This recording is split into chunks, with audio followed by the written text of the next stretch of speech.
तो आज हम पढ़ेंगे भारत में मुगल साम्राज्य के संस्थापक बाबर के बारे में।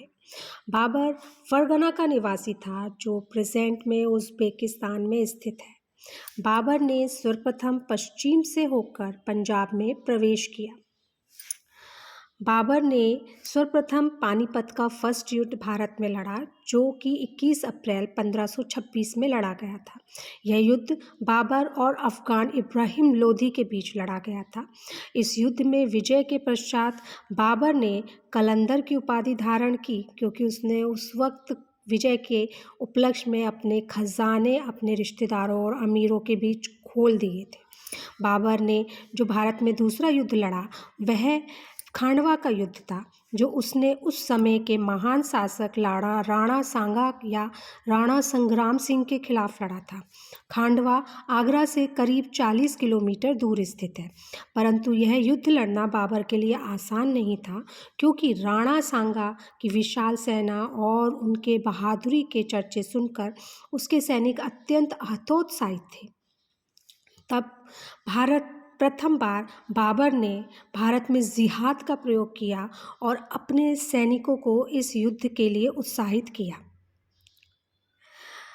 इस युद्ध में विजय के पश्चात बाबर ने गाजी की उपाधि धारण की जिसका तात्पर्य है धर्म योद्धा। भारत में बाबर के द्वारा लड़ा गया सेकंड युद्ध है 1528 में लड़ा गया चंदेरी का युद्ध जो उसने मेंदिनी राय के खिलाफ लड़ा और इस युद्ध में भी बाबर को विजय प्राप्त हुई। बाबर के द्वारा लड़ा गया आखिरी युद्ध था घाघर का युद्ध जो उसने 1529 में लड़ा था और यह एक अफ़गान महमूद लोधी के खिलाफ लड़ा गया था। 1930 में आगरा में बाबर की मृत्यु हुई और उसकी मृत्यु के पश्चात उसके शव को उसकी एक अफ़गान विधवा काबुल ले गई जहां पर उसे एक बाग में दफनाया गया। भारत में 4 बाग शैली का जनक बाबर को माना जाता है।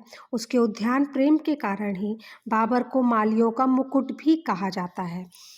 बाबर के द्वारा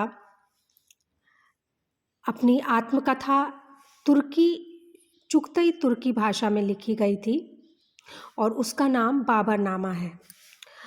कुषाण साम्राज्य के पश्चात बाबर ही वह प्रथम शासक था जिसने भारतीय साम्राज्य में काबुल और कांधार को मिलाया था।